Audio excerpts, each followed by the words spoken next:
morning we had discussed with all the 8 characteristics. So now we'll be discussing what is the distinction between financial and physical assets.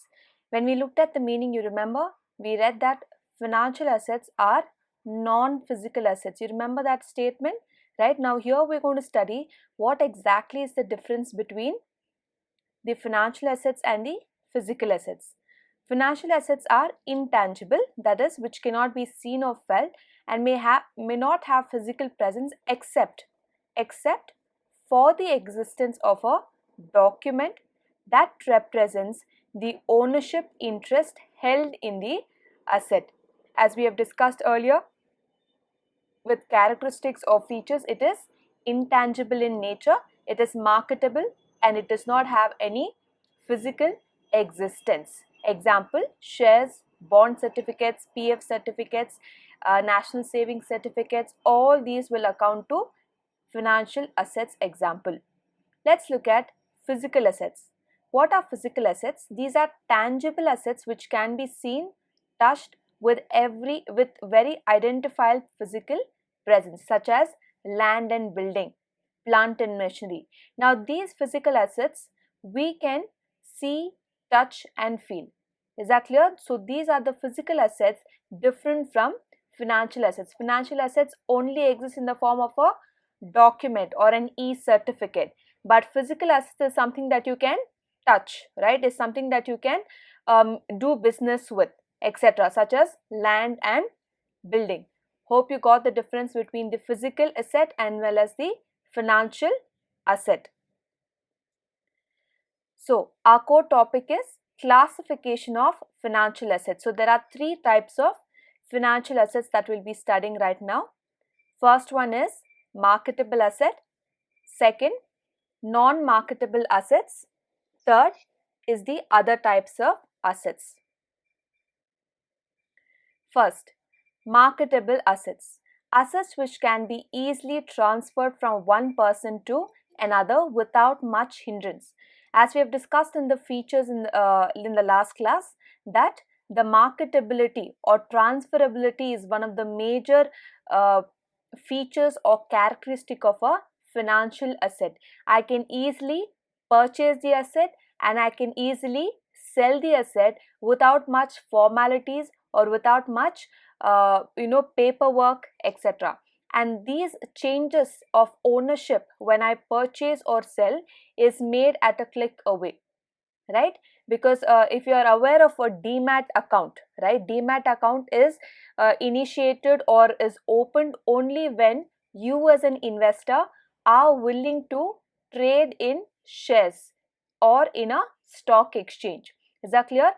Only when you are interested or you are an investor who want to trade in stock market, you can open this account called as demat. The full form of the account is dematerialization. That means you are avoiding all kinds of paperwork and everything is electronic or e-format. Got it? So every time you as an investor purchase an asset, amount will be debited from your demat account. Okay?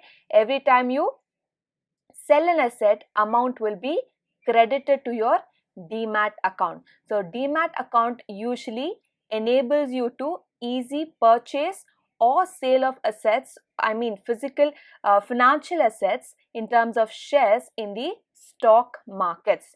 Either you can do the purchase and sale, or you can appoint a stockbroker, right? One of the financial services, stock broking, right? We learnt about it. So you can appoint a stockbroker who has the technical knowledge or able to make quick decisions when to buy and when to sell.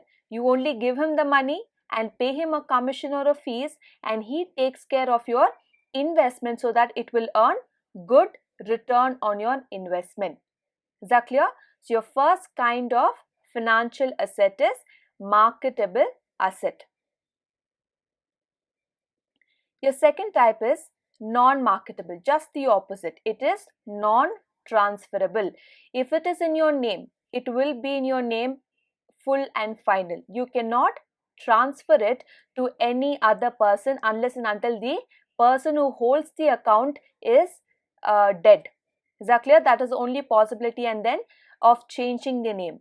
Assets which cannot be transferred, example, your LIC account. If life insurance Mr. A has taken, Mr. A cannot take that LIC policy document which is in his name and cannot give it to Mr. B. Is that clear? Because it is his life. On his life, the insurance policy is taken. In any manner, that policy name cannot be changed to any other. But it is a financial asset, but it is not marketable. Even PF, as I told earlier, what is Provident Fund? As and when you join a company, if you're an employee of a particular company, the company is going to deduct a percentage of PF, let's say 3% or 5% of your total salary every month before you get your salary, because of all these deductions are taken place, and then only your salary is going to be get credited in your account. Got it? So organization is going to cut the PF amount or percentage, and like this they're going to repeat it for every month, every year, so on until you retire. Is that clear? Until you retire, this deduction will keep carrying on, and by the time an employee retires, this PF amount or Provident Fund amount gets accumulated in the PF account. Okay, PF account, and each account holder, that is PF account holder, will have a unique number that is called UAN number. And this number or this PF certificate, if Mr. A is holding, he cannot anyways transfer it to any other person or negotiate with any other person.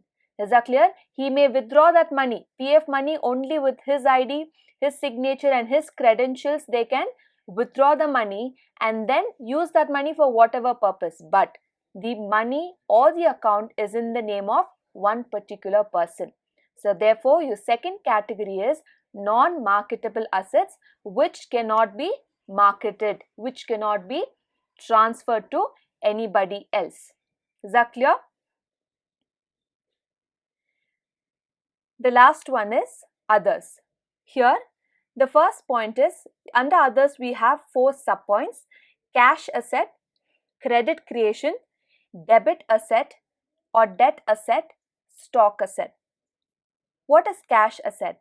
All the currency notes and coins issued by the RBI and the finance ministry or Ministry of Finance comes under this category. Cash asset means what? Every day that you have your liquid cash in hand, right? Either it can be currency notes or either it can be currency coins. Both of them amount to called as cash asset. Second, credit creation. Now this is a very important concept here, credit creation. How does the government or the Reserve Bank of India increase or decrease the credit creation in the economy or the flow of funds in the economy? When loans are sanctioned, liquid cash is not given. Instead, an account is opened in the borrower's name. I told you in the beginning of the chapter when we studied what are the features of financial system of our economy or of India. We studied that they enable the savings is converted into investment. All the taxes collected by the government are used by the government to develop the economy or to make the necessary developmental changes in the country. Correct? Now here credit creation, I am exactly talking about the flow of money. The flow of money in the economy. Now let's say there is too much money flow or the flow of money is very high in the economy currently. Now RBI will take up a decision. I have to control this flow of funds in the economy. Okay. How does the company or how does the RBI do? It will immediately give instructions to all the commercial banks that is under its control. RBI controls all the commercial banks in India. So it's going to give instructions, increase your interest rate on the loan. Got it? Now let's say the present interest rate was 8%. Okay. And now the RBI gives instructions to all the bank, increase it to 11%. Got it? From 8% to the banks are instructed to increase it to 11%. Now banks are followed up the instruction. Now you and I as a customer or as an investor, would like to take up a loan? Just by looking at the interest rate, such high interest rate, would anybody take up a loan? No, because they have to pay a huge interest rate. What people think or what organizations think before taking a loan is they will look at the interest rate, whether or not I will be able to pay back the amount or not. Understand? Whether or not I'm capable enough or I have the financial stability enough to pay back the interest amount. Right now, the interest rate is almost 11%, which is very much impossible for me to manage. So, like us, there are going to be many people who think the same way and they will postpone the idea of taking up a loan.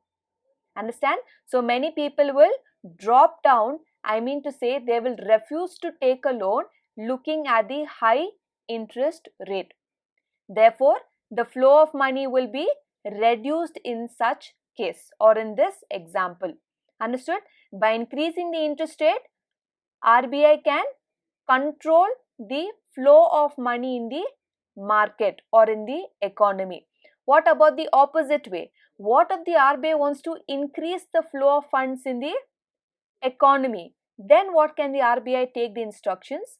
RBI on the opposite will decrease the interest rate. Got it? Maybe it will bring back to 7.5%. Yes or no? 7.5%. Then what happens? People will rush to take up a loan. Got it? It can be a vehicle, personal, any kind of loan. People will go approach the bank to take up loan. That way, so many people are taking the loan, automatically the flow of funds in the economy will increase. Is that clear to all of you, this credit creation concept? Now, if you want a live example, now this current scenario where we have our GDP is falling down from the previous 2019 year, etc. Everything is reducing. The flow of funds or the financial transactional economy is way much reduced. Now, what banks are doing? Home loans or educational loans, everything, the rate has been reduced now. Okay, not many people are taking up loan because why? They have lost jobs, there is pay cut, etc. Everywhere there is financial crunch or financial crisis. So, in order to boost the flow of funds in the economy, RBI has issued the instructions or guidance to the commercial bank to decrease the interest rate, because people are not able to afford so much of interest because they don't have jobs right now or they don't have enough salary right now.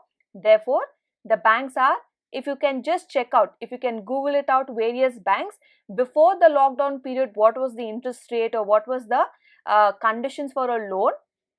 After lockdown period, okay, that is from March maybe until now, what is the percentage of loan? If you can observe, you will observe there is a decrease in the interest rate. That way, many people can take up the loan. This is the right time. Again, post this lockdown period, they want to take, again the interest rate might increase. So, this is the best time to take up a loan or to clear up your financial crisis. Got it? Hope you understood the second point, credit creation. Third one is debt asset. Debt asset, we are here talking about your debentures. Got it? This asset is issued by the companies for the purpose of raising debt capital. Is that clear? For raising debt capital. So, if the company, why does always company have an equal opportunity of equity share capital as well as debenture capital?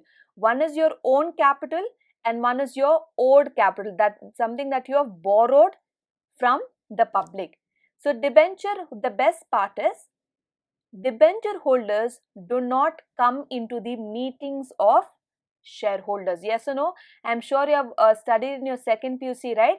Only equity shareholders have the right to vote or right to make the decisions in their meetings. But have you ever read that debenture holders will make any kind of choices or decisions? No. Debenture holders do not have the power to make any decisions in the company. All they want is a timely interest paid. That's it. Got it? Now, that is the advantage of having debenture as a part of your company. The last asset is stock asset, right? All your equity. It is issued by the business organizations for the purpose of raising fixed capital like equity share capital. Now, equity capital is your own capital. Equity shareholders are what? The owners of the company. So, therefore, they have a decision making power, and one of the major advantage of having equity as a part of your capital is that equity shareholders, yes, although they have the power to make decisions, remember they are the owners. If you are an owner, you should be although you might enjoy a lot of profits, super profits in case the company earns. On the other side, if the equity shareholders or if the company faces loss, then equity shareholders cannot enjoy any kind of benefits. Understand? They have to bear with the company's losses as equally as they enjoy when it is profits. So that's the benefit of having equity share capital. Profit and loss, they enjoy it equally or they take it equally. So these are the 4 different assets under the third category: cash asset, credit asset, credit creation, debt asset, and stock asset. So that completes your today's topic: classification of financial assets, marketable, non-marketable, and other assets.